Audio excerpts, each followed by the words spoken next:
Hey everybody, it's Eddie J on Crypto. Hope you're having a great weekend. So it's Sunday, and yeah, you could tell I'm not shaved or anything. I'm looking a mess, but that's all right. I'm having fun. Hung out with the kids, all that good stuff. Um, but here we are. Here's my outlook for the year, and I put this in an article a few days ago. I said, I believe we're going to have ups for sure. Are they going to be sustained? Not at the beginning. So I think we'll get a couple of bumps. And I think we'll go up. We'll establish new lows. We'll establish new lows. Sometimes we'll breach those lows again, but I think predominantly we will start going up.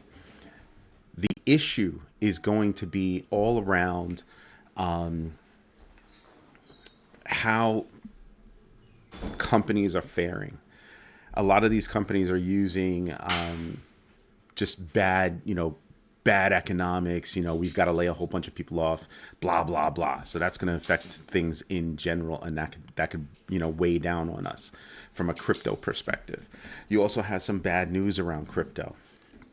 You've got the SEC still investigating Binance and that whole alleged, use of Binance as a money laundering mechanism. They're digging in deeper, looking at different hedge funds that, might have been involved or something like that, or otherwise, used or leveraged, whatever. That's the SEC. You have NFT marketplace SuperRare that laid off 40% of their people. So that's on top of all the other layoffs that have happened.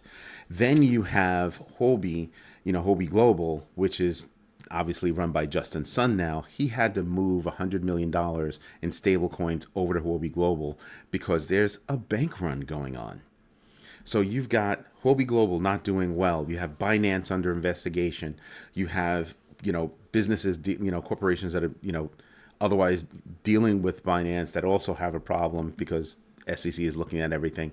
Then on top of that, you've got DCG that is also being not quite investigated, looked into, for possible issues with internal financial dealings. So I'm sitting here and I'm saying to myself, sorry, that's Stitch. What I'm saying is that there is an opportunity for downside push, a big downside push. Like I said before, I wouldn't be surprised if we dip under 15,000. So I know I told you I pulled out. I put back in a little bit. I adjusted what I was doing and how I was doing it, right? You do have some good news. You've got Shiba Inu, the Shiba Army, they should be thrilled. So they're about to launch Shibarium, which is their metaverse play. They just signed a deal with Bugatti. They just have a lot of stuff going on, right? And every on-chain transaction that happens burns Shiba Inu. And that's a big deal because, as you know, there's like a ton of Shiba Inu out there. So the burning is a big deal.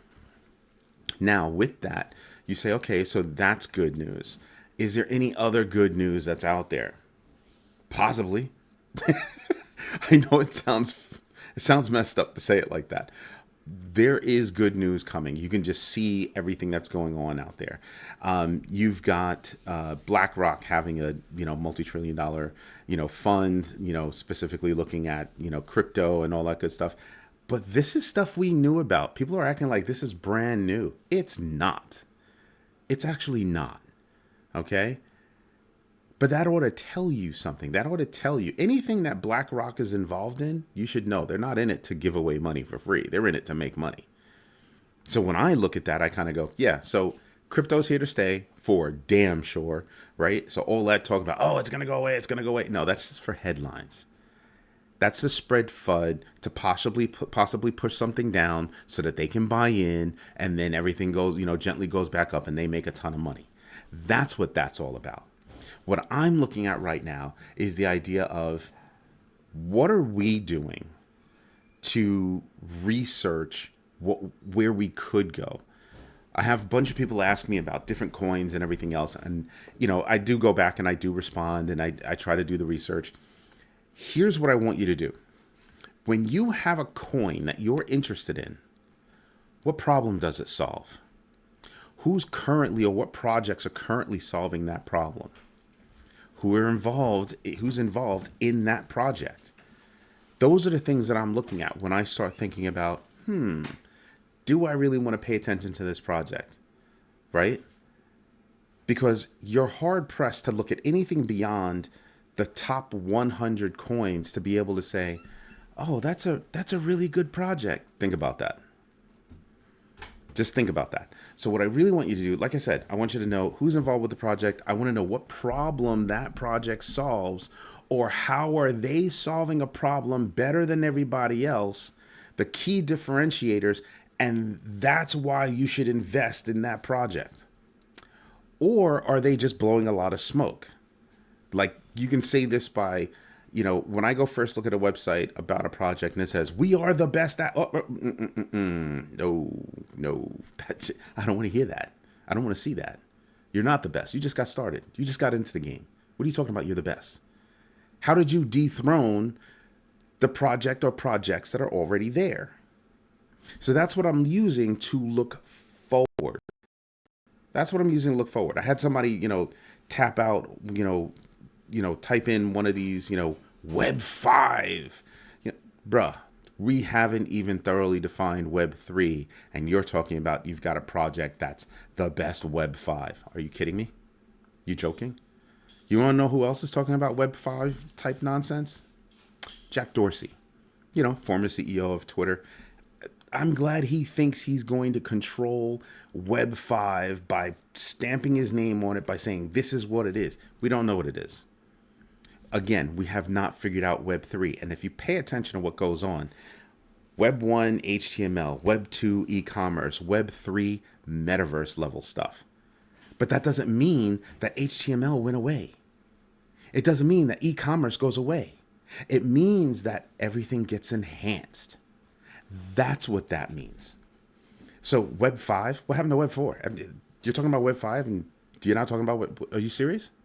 So again, pay attention to how things are worded, how things are presented, what problems they're actually solving, who are they working with, maybe even the code that they're using. Are they looking to become a layer 2, layer 3, a side chain, an oracle? What are they doing? Those are the things that I look at, and I look at it real fast. It's sort of like when an HR person looks at your resume and it only takes 6 seconds. Yeah, you didn't know about that. Yeah, it takes 6 seconds. They scan your resume, and if they haven't been impressed in 6 seconds, it gets tossed. Period. That's how that works. It's the same thing in this space. If I don't see something on your website that looks real, I don't mind if you haven't built something, but you have an idea about what you want to build, how you're going to build it. This is a percentage, that you've already built and you have this far to go. I'm not mad at that. I'm mad at you just got into the game and you're talking about how you're the best. That I have a problem with. I really do have a problem with that.